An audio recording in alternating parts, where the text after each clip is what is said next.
அஸ்ஸலாமு அலைக்கும். இன்றைக்கி ஒரு டிஃப்ரெண்ட்டான க்ரீம் வெரைட்டி தான் பார்க்க போகிறோம். அதுக்கு முதல்ல ஒரு ட்ரையான பவுல் எடுத்துக்கோங்க. அதில் 3 egg whites, 180 gram sugar, pinch of salt சேர்த்துட்டு நல்லா மிக்ஸ் பண்ணிக்கோங்க. அதை அப்படியே டபுள் பாயிலிங் மெத்தடில் சுகர் நல்லா மெல்ட் ஆகிற வரைக்கும் மட்டும் வச்சுட்டு இறக்கிடுங்க. இல்லைன்னா ரொம்ப ஓவர் ஹீட் ஆனால் முட்டையோட வெள்ளைக்கருலாம் ரொம்ப பாயில்டாக ஆரம்பிச்சிடும். 2 ட்ராப்ஸ் லெமன் ஜூஸ் விட்டுட்டு நல்லா பீட் பண்ண ஸ்டார்ட் பண்ணிவிடுவோம். இப்போ இந்த மிக்சர் வந்து வார்மாக இருக்குது. இது நல்லா ரூம் டெம்பரேச்சருக்கு வர வரைக்கும் நான் மிக்ஸ் பண்ணிகிட்டே இருக்கணும்.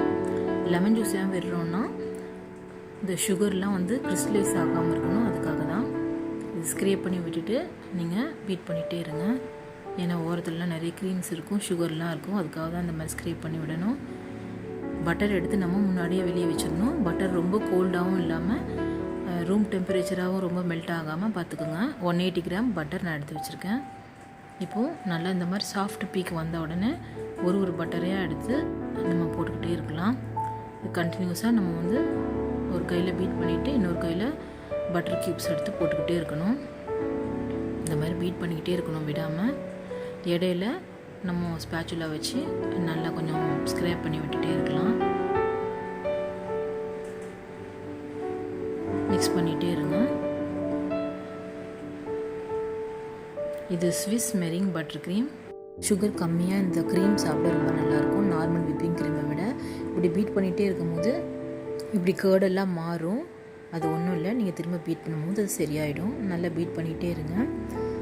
நீங்கள் பீட் பண்ண அது நல்லா ஸ்மூத்தியாக கிடைக்கும்.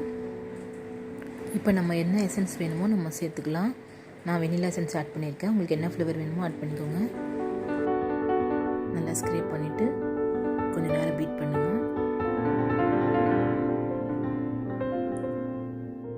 க்ரீம் இந்த அளவுக்கு நல்லா ஸ்டிஃப் பீக்காக கிடைக்கிற அளவுக்கு பீட் பண்ணிக்கோங்க. இதை பாருங்கள் இவ்வளோ பீக்காக இருக்குது. இந்த டைமில் பீட்டர் ஆஃப் பண்ணிவிட்டு நல்லா ஸ்பேச்சுலா வச்சு நல்லா ஸ்மூத் பண்ணுங்கள். எவ்வளோ நல்லா ஸ்மூத் பண்ணுறீங்களோ அவ்வளோ நல்லா ஸ்மூத்தாக கிடைக்கும் க்ரீம். நல்லா மிக்ஸ் பண்ணிக்கோங்க.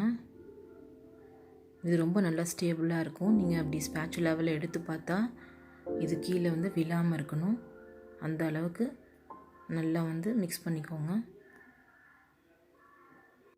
ஸ்மூத் பண்ண பிறகு இது ஒரு ஸ்பேச்சுலாவில் எடுத்து பாருங்கள். இது கீழே விழாது. இதுதான் கரெக்டான டெக்ஸ்சர். இப்போ நம்ம ரெடி பண்ண கேக்கில் ஐசிங் பண்ணி சர்வ் பண்ணிடலாம். தேங்க்ஸ் ஃபார் வாட்சிங்.